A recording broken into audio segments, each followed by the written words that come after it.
ನಮಸ್ಕಾರ ಪ್ರಿಯ ವೀಕ್ಷಕರೇ, ಎಂಆರ್ಎಸ್ ನ್ಯೂಸ್ನಲ್ಲಿ ಸ್ವಾಗತ ಸುಸ್ವಾಗತ.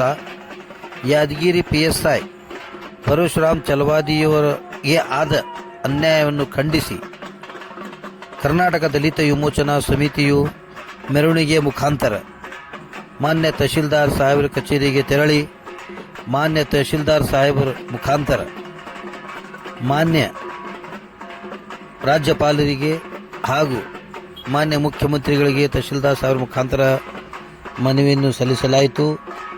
ಈ ಸಂದರ್ಭದಲ್ಲಿ ಕರ್ನಾಟಕ ದಲಿತ ವಿಮೋಚನಾ ಸಮಿತಿ ಸಂಸ್ಥಾಪಕರು ರಾಜ್ಯಾಧ್ಯಕ್ಷರಾದಂಥ ಸುರೇಶ್ ಖಾನಾಪುರ್, ಶ್ರೀಧರ್ ಕಂದಗಲ್ ಹುಬ್ಬಳ್ಳಿ ಧಾರವಾಡ ಪ್ರಧಾನ ಕಾರ್ಯದರ್ಶಿ, ಅನಿಲ್ ಗೋನಾಳ್ ಅಧ್ಯಕ್ಷರು ಹುಬ್ಬಳ್ಳಿ ಶಹರ, ಕೆಂಚಪ್ಪ ಮಲ್ಲಮ್ಮನವರ್ ಜಿಲ್ಲಾಧ್ಯಕ್ಷರು, ಸಿದ್ಧಾರ್ಥನ್ ಮಲ್ಲಮ್ಮನವರ್ ಜಿಲ್ಲಾಧ್ಯಕ್ಷರು, ಓಂ ನಮಃ ಶಿವಾಯ ಜಿಲ್ಲಾ ಸಂಸ್ಥಾಪಕ ಸಂಚಾಲಕರು, ಗುರು ಕ್ವಾಟಿ ಸಾಮಾಜಿಕ ಹೋರಾಟಗಾರರು, ವಿರೂಪಾಕ್ಷಪ್ಪ ಚಲವಾದಿ, ಮಂಜು ಬಾಳಪ್ಪನವರ್, ವೆಂಕಟೇಶ್ ದಾಸರ್, ಕೋಟೇಶ್ ಬಳ್ಳಾಪುರ್, ರಾಜು ವಾಗ್ಮೋಡೆ, ಚಂದ್ರಶೇಖರ್ ಯಾದಗಿರಿ, ಶಂಕರ್ ಭೋಜ್ಗಾರ್, ಮಂಜು ವಾಲಿಕಾರ್, ಬಸು ಮಾದರ್, ಅನಿಲ್ ಗೋನಾಳ್, ಶರೀಫ್ ನಾಗಪ್ಪ ಮಾದರ್, ಶಂಕರ್ ಮಲ್ಲಪ್ಪ ಚಲವಾದಿ, ಸುನಿಲ್ ಕಾಕಡೆ, ವಿರೂಪಾಕ್ಷ ಚಲವಾದಿ, ಮಂಜು ಹೊಸಮನಿ ಮುಂತಾದವರು ಈ ಸಂದರ್ಭದಲ್ಲಿ ಉಪಸ್ಥಿತರಿದ್ದರು.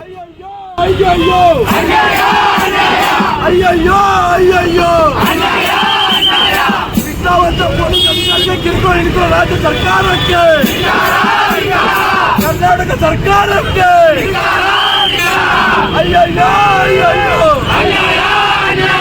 ಎಲ್ಲಿವರೆಗೆ ಹೋರಾಟ, ಎಲ್ಲಿವರೆಗೆ ಹೋರಾಟ,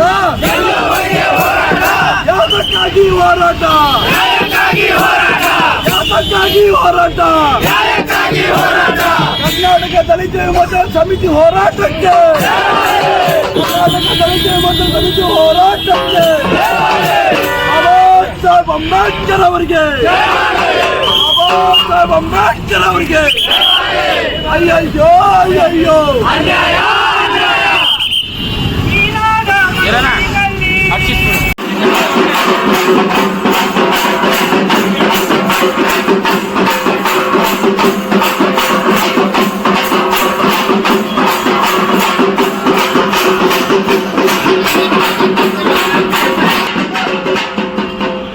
ಪ್ರಮಾಣದಲ್ಲಿ ಬಂದಿದೆ.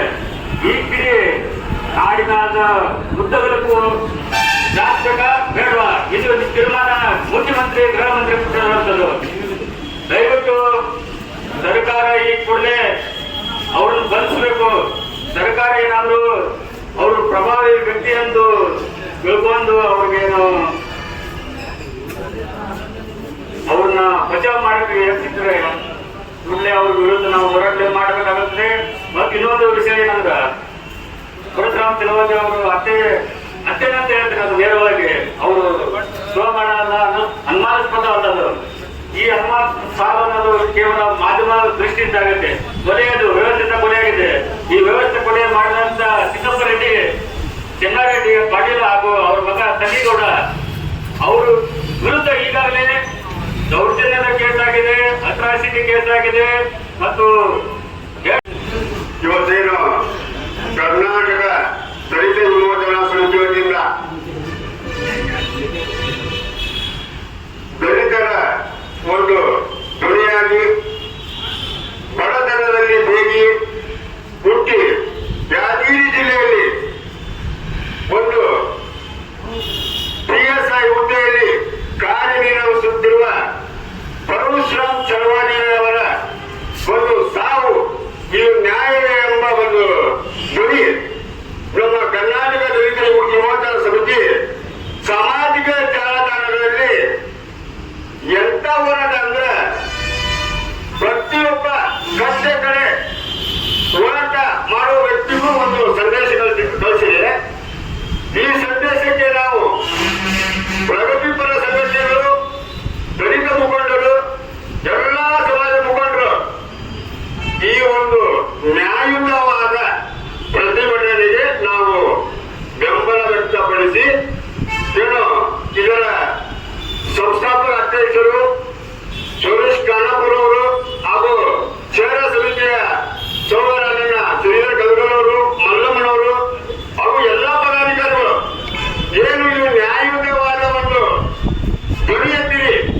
ಈ ಧ್ವನಿ ವಿಧಾನಸೌಧವರೆಗೂ ಮುಟ್ಟಬೇಕು.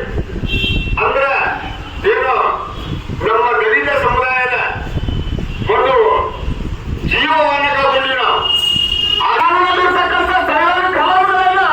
ಎಫ್ಐಆರ್ನಲ್ಲಿ ಹಾಕಲಿಕ್ಕೆ ಪಕ್ಷ ಅಧಿಕಾರಿಗಳಿಗೆ ಬಿಡಲಿಲ್ಲ ಶಾಸಕಾಂಗ. ಇಂಥ ಚೆನ್ನಾರೆಡ್ಡಿ ಶಾಸಕರು, ಮಾನ್ಯ ಮುಖ್ಯಮಂತ್ರಿಗಳು, ಮಾನ್ಯ ಗೃಹ ಮಂತ್ರಿಗಳು, ಇಂಥ ಎಲ್ಲ ಶಾಸಕರು ಹೀಗೆ ಇರುವುದಿಲ್ಲ, ಎಲ್ಲ ಮಂತ್ರಿಗಳು ಹೀಗೆ ಇರುವುದಿಲ್ಲ. ಇಂಥ ಏನು ದುಷ್ಟ ಅಧಿಕಾರಿಗಳು, ಶಾಸಕರ ವಿರುದ್ಧ ಕಠಿಣ ಕ್ರಮ. ಇವತ್ತು ನಮ್ಮ ದಕ್ಷ ಪರಸ್ಪರ ಚಲವಾದ ಅಧಿಕಾರಿ ಅಷ್ಟೇ ಅಲ್ಲ, ಯಾವುದೇ ಇಲಾಖೆ ಅಧಿಕಾರಿಗಳಿಗಾದರೂ ನಾವು ಹೋರಾಟ ಮಾಡುವುದು ಬಿಡೋದಲ್ಲ. ಈ ಹೋರಾಟ ಇವತ್ತು ಈ ಅಧಿಕಾರಿಗೆ ಅಷ್ಟೇ ಅಲ್ಲ, ಯಾವುದೇ ಅಧಿಕಾರಿಗಳಿಗಾದರೂ ಹೋರಾಟ ಮಾಡೋದಲ್ಲ. ಇವತ್ತು ವಿಮೋಚನೆ ಇವತ್ತು ಹೋರಾಟ ಮಾಡ್ತಾ ಇದ್ದಲ್ಲ, ಇದು ಕೇವಲ ಬೇರೆ ಕೆಲಸ. ಇದು ಇಲ್ಲಿ ಹುಬ್ಬಳ್ಳಿ ಧಾರವಾಡದಲ್ಲಿ ಇರ್ತಕ್ಕಂಥ ಎಲ್ಲ ಸಾಕಷ್ಟು ಹಿರಿಯ ಹೋರಾಟಗಾರರ ತಹಸೀಲ್ದಾರ್ ಸಾಹೇಬರು,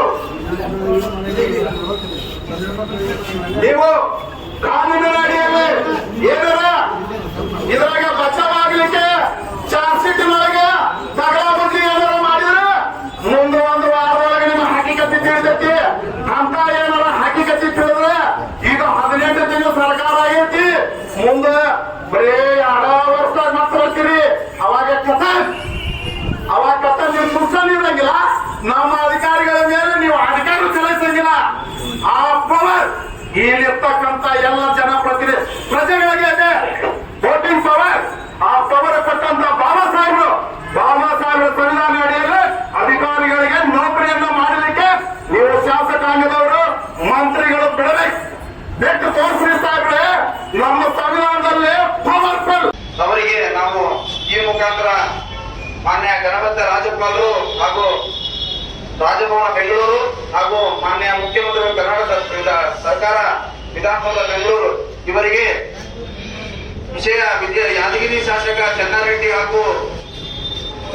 ಪಾಟೀಲ್ ತನ್ನೂರು ಹಾಗೂ ಅವರ ಪುತ್ರ ನಂದಿಗೌಡ ಪಂಪಗೌಡ ಇವರು ಪರಿಶಿಷ್ಟ ಜಾತಿಯ ಪರಶುರಾಮ್ ಚಲವಾದಿ BSF ಅವರ ವರ್ಗಾವಣೆಗೆ 30 ಲಕ್ಷ ರೂಪಾಯಿ ಬೇಡಿಕೆ ಹಾಗೂ ಮಾನಸಿಕ ಕಿರುಕುಳದಿಂದ ಪ್ರಾಣ ಕಳೆದುಕೊಂಡ ಸಾವಿಗೆ ನ್ಯಾಯ ಕೋರಿ ಈ ಮನವಿಯನ್ನ ನಾವು ನಮ್ಮ ಹುಬ್ಬಳ್ಳಿ ತಹಶೀಲ್ದಾರ್ ಅವರಿಗೆ ಸಲ್ಲಿಸ್ತಾ ಇದ್ದೇವೆ.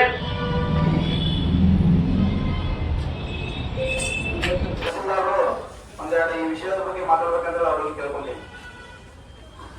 ಎಲ್ಲರಿಗೂ ನಮಸ್ಕಾರ. ಇವತ್ತಿನ ದಿನ ಕರ್ನಾಟಕ ದಲಿತ ವಿಮೋಚನಾ ಸಮಿತಿ ಹಾಗೂ ನಮ್ಮ ಹುಬ್ಬಳ್ಳಿ ಸೇವಾ ಸಮಿತಿಯವರು ಏನು ಒಂದು ಮನವಿಯನ್ನು ಕೊಟ್ಟಿದ್ದಾರೆ, ಮಾನ್ಯ ರಾಜ್ಯಪಾಲರಿಗೆ ಹಾಗೂ ಮುಖ್ಯಮಂತ್ರಿಯವರಿಗೂ ಕೊಟ್ಟಿದ್ದಾರೆ. ಇದನ್ನ ನಾವು ಕಾನೂನು ಪ್ರಕಾರವಾಗಿ ಮಾನ್ಯ ಜಿಲ್ಲಾಧಿಕಾರಿಗಳ ಮುಖಾಂತರ ಆದಷ್ಟು ಬೇಗ ತಂದುಕೊಂಡ ವ್ಯವಸ್ಥೆಗಳನ್ನ ಮಾಡ್ತೀವಿ ಅಂತ ವಿಶ್ವಾಸನೆ ನಿಮ್ಮಲ್ಲಿ ಹೇಳ್ತಾರೆ. ಸ್ವಲ್ಪ ಧನ್ಯವಾದಗಳು.